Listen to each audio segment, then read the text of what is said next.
Herman and Katnip. More like a swamp and son of a bitch. Oh my god, this show sucks. Let me tell you the reasons why I hate this show. In my opinion, it's a blatant ripoff of Tom and Jerry and also an indirect ripoff of the Sylvester and Tweety and Speedy Gonzales shorts of Looney Tunes. This is to the point that it is unoriginal and not even a decent ripoff of said show. God. The characters' personalities are extremely bland and somewhat irredeemable. Herman the Mouse is a complete, leave-me unlikable and statistic freak, who always gives the dim-weighted count of numeracy. At the end of almost every short he generally would have Katnip to suffer for a demise where he either gets eaten by sharks or gets hit by a train or gets the worst out of anything.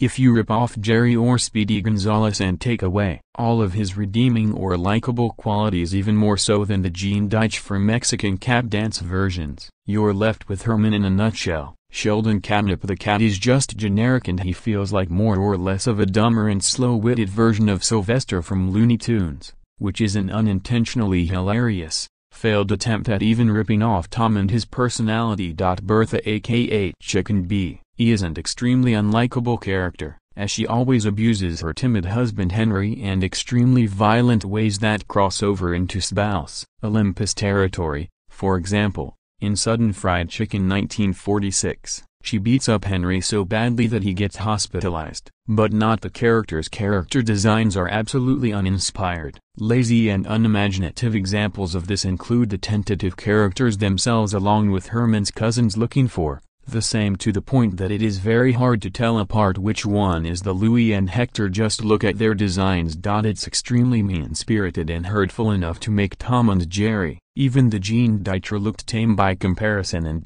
most of the shorts are pretty much the same, only with some minor differences each time, making them predictable and formulate. Cat and it was terrorizing the mice, while Herman is away. Fade to Herman who's on his way home and singing Don't Deflect to himself. When Herman arrives, he's greeted with a gloom and doom report by the spokesmen of the other mice, who are all completely demoralized and that would send on what to do about Katnip. Herman becomes enraged and vows to, "You destroyed cabinet Dante." Herman effortlessly destroyed his cabinet, usually killing him and all the mice.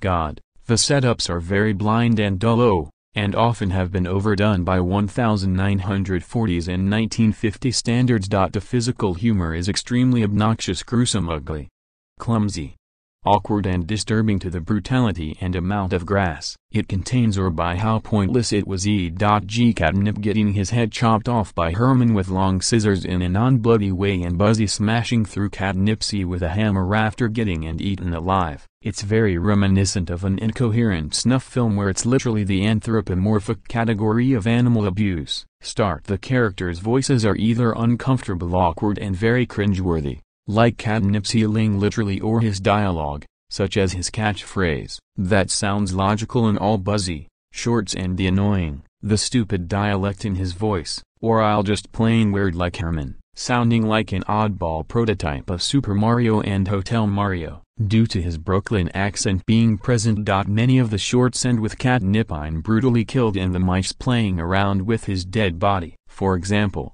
the used cabinet corpse has a Christmas tree. In Mice Meeting You 1950, it is very one-sided and one-dimensional, similar to the Gene Dyer of Tom and Jerry, as Herman always wins over Cabinet by the end of every short, but instead with sloppy and creepy dick. Some of the short to rip off Tom and Jerry shorts by September 2th 1955 rips off both Springtime for Thomas 1946 and Casanova Cat 1951. Feline Knees Assault 1959 rips off Professor Tom 1948. Mice Go Paid 1952 rip off Heavenly Puss 1949. Katnip's Big Day 1959. The final Herman and Katnip short rips off Life with Tom 1953. If the soundtrack is either obnoxious, irritating, forgettable or lousy.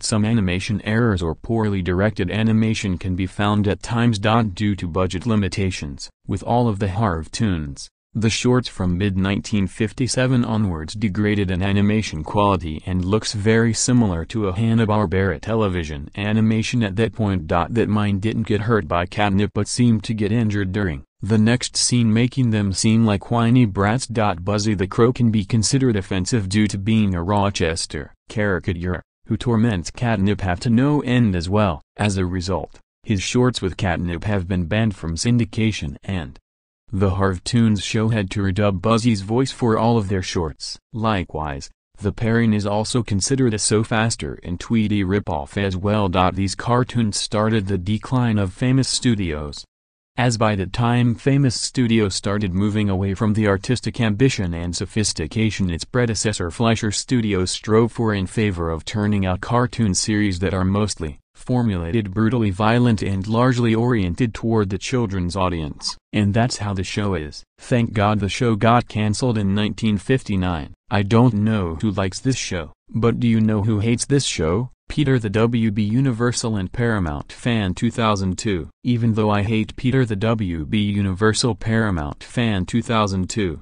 he made a rant on this show. And screw Tom and Jerry Van Buren version. Tom and Jerry is 100,000 times better than Herman and Katnip, and